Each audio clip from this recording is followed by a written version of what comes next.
Welcome to the Digital Mr. E, uncovering the secrets of online safety with Mr. E. Hello and welcome to today's episode where we'll be looking at family agreements at home. I will be using ChildNet's family agreement, and the QR code at the front of this video will take you to pages where you can get that information from and download. So a family agreement is setting out, if you like, rules for digital use at home.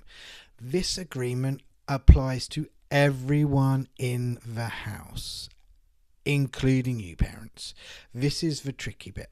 Often when I speak to my students about their phone use, their technology use, what do parents say? Oh, you're using your phone too much. Put it down. Concentrate on this.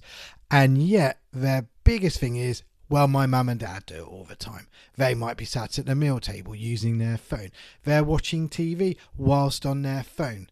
They find it quite hypocritical. So this is something, it's not easy to put into place. I'll be very honest. I've done it in my household and it's difficult to remember all the rules and to make sure you are following all the rules. One of the issues we have, and one that I talk to the children about, is, well, often mums and dads might be doing a work email or something like that, something to do with work. It's not going online to kind of just relax, a bit of doom scrolling, etc., etc. It is to do with work, or it's something to do with the house, paying a bill or something like that. Children don't often see it that way. They just see you looking at a screen. They don't know what you're actually doing. And this is where the problem comes. So this is where this agreement is a really good thing to put into place. Now, this agreement is really good if you are just starting out. So you've got children starting to get digital devices. It's a really good thing to put into place from day one if you can, or very early on.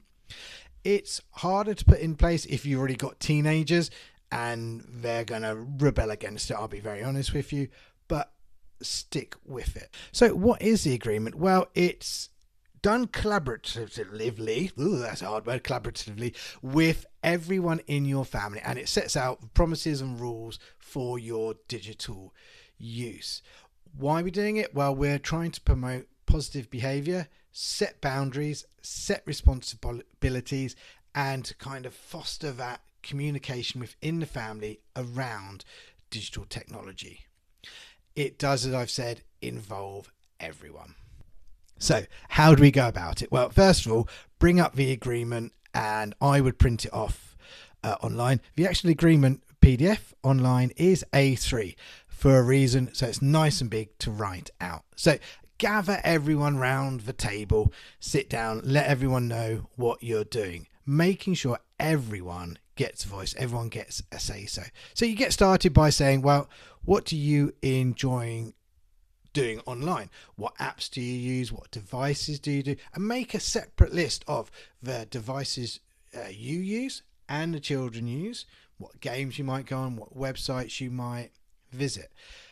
Then we're going to need to look at some of the key areas. So the biggest one is time spent online. So set some boundaries. So is it the case of no phones before you're ready for school? So for example, you're not have to use your phone until you are ready and downstairs in your school stuff, eating your breakfast. That's when you can first use your phone. And is it at the end of the day, right, you're going up to bed, so now your phone stays downstairs? These are simple things you need to kind of talk about. You will get different levels here. So someone younger, you might need to say, right, you can have your phone when you get home from school whilst you're having kind of a quick snack before you do your homework. Do remember now, a lot of the homework is online as well. So you need to kind of have, if you've got a boundary of you've got 2 hours on your phone and you've set that up as a parent control, then make sure you can award an extra time if they've spent 30 minutes on their homework on that device. It's really important that we do that as well. I would make sure when you're discussing time management to have that really clear rule of no phones at the table. And that does go for parents as well, and I know how easy it is just to reach across. Your child's just finishing off their meal, you just want to quickly check on something. Resist. Get a bowl, get a kind of anything to put your phones in and make a real thing of it. Right, everyone, our devices now go in this bowl while we're having dinner. And even if something buzzes, your watch goes off, your smartwatch, don't look at it, focus on the meal. It's a little thing and it's not easy to do, I'll be really honest, but try it and you will have a difference. Another thing you could focus on is whilst you're having a family TV time, no devices. One of those rules is really good.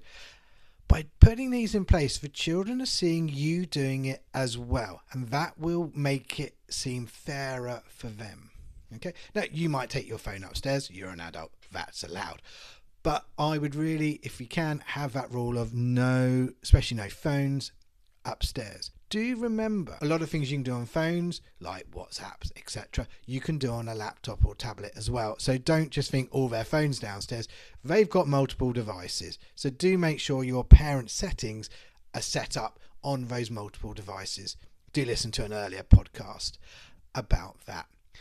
You then need to talk about your online content. What are the children looking at? So, like last episode, we're talking about the PEGI ratings of games. If they are gaming, set that rule. No PEGI 15 games if children are not that age.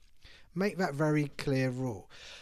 Talk about apps to use. So, make sure your parent settings are done that they can't download an app without your permission, and then talk about it. So for example, if they wanted WhatsApp, well, no, you're not old enough, or we're going to put steps into place to work towards getting WhatsApp. It could be something like Pinterest. Mum and Dad, I want Pinterest. Okay, let's have a look at it. Let's see if it's suitable for you. So asking permission to get apps and to use apps, especially the likes of TikTok as well. Do check those apps and their PEGI age rating. We need to make it really easy for the children to communicate with us. So if they do feel uncomfortable online, for them to have that reassurance, they can come to mum and dad or someone in the family and say, look, this has made me feel uncomfortable. They need to know you're not going to explode and go, right, I'm just going to delete that. That's terrible. They need to know that you will support them and that actually coming to you is a really good thing, and that fosters trust. That's really important. So they know if I go to mum and dad with a problem, they're not going to make it worse. They're going to help me solve it. I could probably still carry on using the app. That's important, because if they know you're going to take the app away or get rid of the game, then they're not going to come to you, and we don't want that. We also need to, especially if they're younger children, talk about who are they communicating with. So that goes back to what actual apps they are using. So for example, if they're texting, so they're younger, they've got a phone for the first time, you've just letting them text, who are they texting? They need to know who you're allowing them to text, and you need to be open to that. So it could be a group of friends that you've okayed. That's important. It could be family members they are messaging as well. And it could be in multiple ways. So it could be via text, it could be via email. But have it that they have to show you, and they are, if you're trusting them to do this, that you will check occasionally. That is non-negotiable. Okay? So lots of things there, and it's not an easy thing to do, but you also need to talk about consequences as well. So not if they come to you and something's gone wrong, or the snap, oh, I'm so cross, not that consequence. But if you've caught them doing something, maybe using their phone in the evening when they should be on charge downstairs, what's that consequence? So it could be a case of, well, you've lost digital privileges for a week. It could be a case of, right, I'm now going to take Alexa out of your room so you can't use her. All of those different things you need to have, but discuss with the children. So, right, if you break these rules, what could be a consequence? And you could even put it into for you. Say, for example, if I caught using my phone at the dinner table, I have to do the washing up for a week. Those consequences are really important, so the children can see you also have a consequence if you break the rules. Obviously, it's not practical for you to have your phone removed from you, and often it's not practical for the children to have their phone